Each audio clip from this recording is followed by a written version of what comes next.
Hey guys, my name is Fiona and welcome to my creative campaign titled Australia, Keep Your Cool. Now this campaign focuses on raising awareness and inspiring practical action during the heat waves. So the tagline that I have made up is called Stay Cool and Stay Connected, which captures the campaign's message of staying physically cool but emotionally calm and socially connected during this extreme heat. So like it says here, the problem is that heat waves are one of Australia's deadliest natural hazards, yet many elderly people, children and outdoor workers still underestimate the risk and fail to take protective action.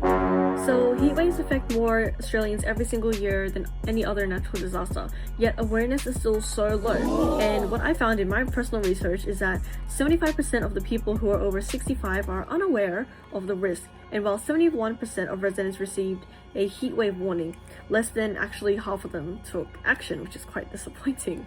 Many elderly people, children, outdoor workers underestimate the danger and simply don't know what to do, which makes targeted communication very essential.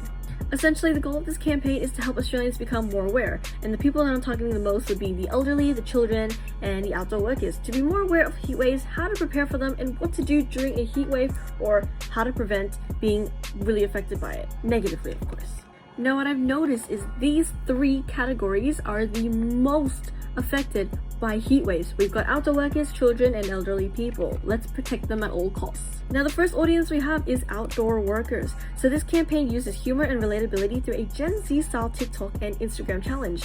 Workers record a short and funny clip showing their daily routines, which is, hydrating, taking breaks, applying sunscreen under the hashtag Stay Cool, Stay Connected. This approach turns a safety measure to like an online trend driven by peer influence instead of like a top-down instruction, making the message feel authentic and memorable. And Gen Z love to repost, reshare, and participate in trends like this, which will really boost engagement.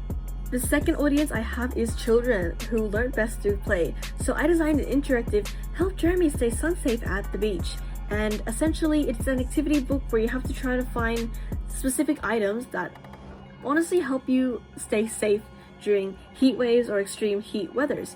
It's designed for schools, libraries, and community centers so children can learn through fun while teachers and parents reinforce safety habits. So this builds early understanding and helps turn education into action. And finally, we have the elderly, my personal favorite. They rely heavily on trusted, simple messages. So this little mock-up is a clear visual poster that I'm going to place on GP clinics, pharmacies, and retirement homes. It explains what to do before and during a heat wave, which is staying hydrated, checking medication, and creating a cool, safe space at home. It's written in a large, easy-to-read text with warm visuals to create reassurance and not fear. The challenge strategies I have is for outdoor workers. They're going to use their social media, so that's Facebook, TikTok, Instagram, to post the trend on their social media so it reaches a wider audience. And since they're doing it in such a Gen Z kind of manner, it's going to attract all the Gen Z people who are going to repost it, which is going to attract the Gen Alpha, which is the younger generation, which we also really want to target because it's better that they learn young. Next up, we got the actual children. So these are the people in primary school. And honestly, I would recommend putting it in, libraries, in a class activity, department stores, where people can see it at eye level and purchase the product for their children, or have the children be able to see themselves and actively want to reach it. And lastly, we've got the elderly. So for me personally, I would want to put them in GP clinics and retirement homes. Another one could be an ad on TV, but a lot of the times people do like to skip the ads, or they don't really pay attention to the TV as the ad is playing. So by putting it as a poster, people are more likely to pay attention as you walk past the same thing. It's like, why do I keep saying the same thing? And one time you're actually going to look at it properly and be like, oh my god, this could honestly save me. And this could honestly save them. Let's talk accessibility. So this campaign was actually designed to be inclusive for everyone to easily understand. The GP posters use a clear visual and large text so even people with low literacy or vision difficulties can engage. The activity books use pictures and storytelling, which helps children and non-English speakers follow without having to do too much reading or any reading at all. On social media, every single video includes captions and visual cues, making it accessible for deaf audiences too. So overall, these choices help the campaign reach a wider range of Australians, no matter what their age or ability is. Here's our estimated budget cost for the Australia Keep It Cool campaign.